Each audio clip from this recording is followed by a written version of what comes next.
Hello বন্ধু, তোমার সবাই কেমন আছো? আজকে তোমার খুব ভালো আছো, আমিও খুব ভালো আছি। তানিশাস ব্লগে তোমাদের অনেক অনেক স্বাগত। চলে রোজার ভিডিও নতুন দিনে। আজকে হচ্ছে বৃহস্পতিবার, সকালে ঘুম থেকে সমস্ত কাজকর্ম আমার সারা হয়ে গেছে। যে মা লক্ষ্মী পুজো আমার করা হয়ে গেছে। ব্যাগ ক্যামেরা দেখাচ্ছি, দেখো। এই দেখো, মা লক্ষ্মী সকালে আমার পুজো হয়ে গেছে। এবার সব ঠাকুরই একসাথে পুজো হয়ে গেছে করা। তো দেখো হচ্ছে এই জায়গায় ভাত আমার অলরেডি বসিয়ে দিয়েছি, টিফিনে খেয়ে যায় ভাত বসিয়ে দিয়েছে, কারণ আলু তরকারি হচ্ছে আমার।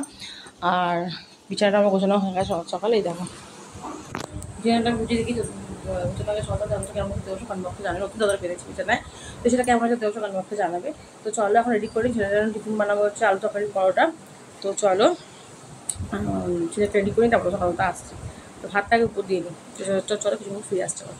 তো অনেকদিন পর ভিডিওটা তোমার সাথে শেয়ার করছি, সারাদিনের ব্লগ শেয়ার করতে দেখতে থাকো, ভালো লাইক করো, শেয়ার করো। চলো আসছি।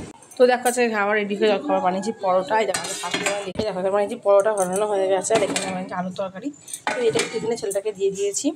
এই দেখো ছেলেটা এখন রেডি হচ্ছে স্কুল যাবে বলে। নিজের বুট নিজের একে একে পড়তে শিখে গেছে। তো যখন সেটা স্কুলে চলে যায়, তারপর তোমার কথা বলতে আমি আমার আসছি। তো যখন তো শেয়ার করেছিলাম যে আমার ছেলে স্কুলে চলে গেছে অনেকক্ষণ আগেই। আর দেখো বাইরে কি রোদ্দুর। অনেকক্ষণ আগে ছেলে স্কুল চলে গেছে। এবার চলে যাওয়ার পর অনেকগুলো কাজ ছিল, ঘরে ছিল করতাম। আর তার জন্য এত যেহেতু ছেলেটাই ভিডিও মানে ফোনটা ধরে দেয়, তো ছেলেটা নেই বলে আর ফোনটা ধরে ভিডিওটা আমি মানে তুলতে পারিনি, ক্লিপ তুলতে পারিনি কী করছে কি না করছে। তো সঙ্গে সঙ্গে এখন ডাইরেক্ট এখন এলাম। এখন বাজে মতো 12টা মতো বাজে। এখন করবো যে রাত্রিরে দুপুরবেলা তো এখন করছি দুপুরবেলা রান্না। জল শেয়ার করবো দুপুরবেলা কী কী রান্না করছে, তো দেখতে থাকো। একটু পাগলের মতো মুখগুলো ভাবতে দেখতে থাকো। এখানে সমস্ত সবজি কেটে নিয়েছি, ডাঁটা, আলু, পটল, বেগুন দিয়ে একটা ঝোল করবো বেসনের। আর এই যে লাল শাক ভাজা করবো।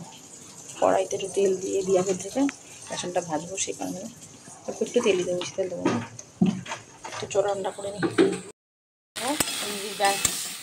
বেসনের বড়াটা ভেজে দিয়েছি এখানে। এটা দিয়ে করবো ঝোলটা।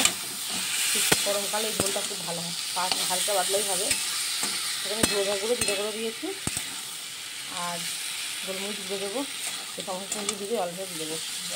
ভালো সেদ্ধ হয়ে গেলে আবার সেদ্ধ হবে। তো চলো তারপর আসছি। এটা অলরেডি হয়ে গেছে, বেসনের বড়াগুলো দিয়েও দিয়েছি আমি। আর ওটা একটু সেদ্ধ হয়ে গেলে নামিয়ে দেবো।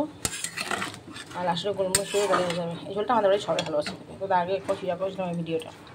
তো চলো এটা হয়ে গেলে নামিয়ে দেবো, ফটো হয়ে যাক।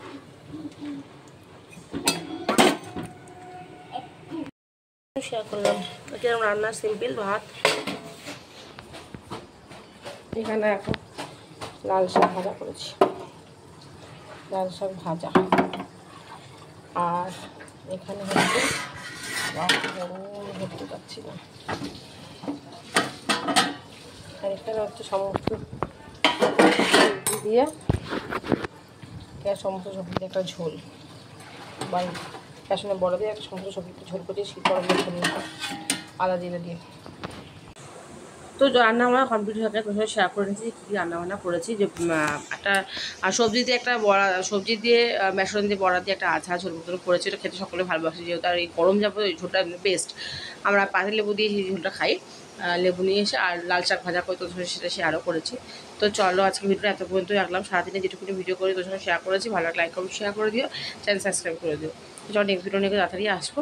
টাটা। আর ছেলেটা তো 4টার আগে বাড়ি পেতাম, তখন 4টার সময় আমি খাবো। মাকে যেটা দিয়ে দিচ্ছি, মাকে সেটা দিয়ে দেবে ওরা। আর আমি ছেলে এলেই খাই প্রত্যেক দিনই।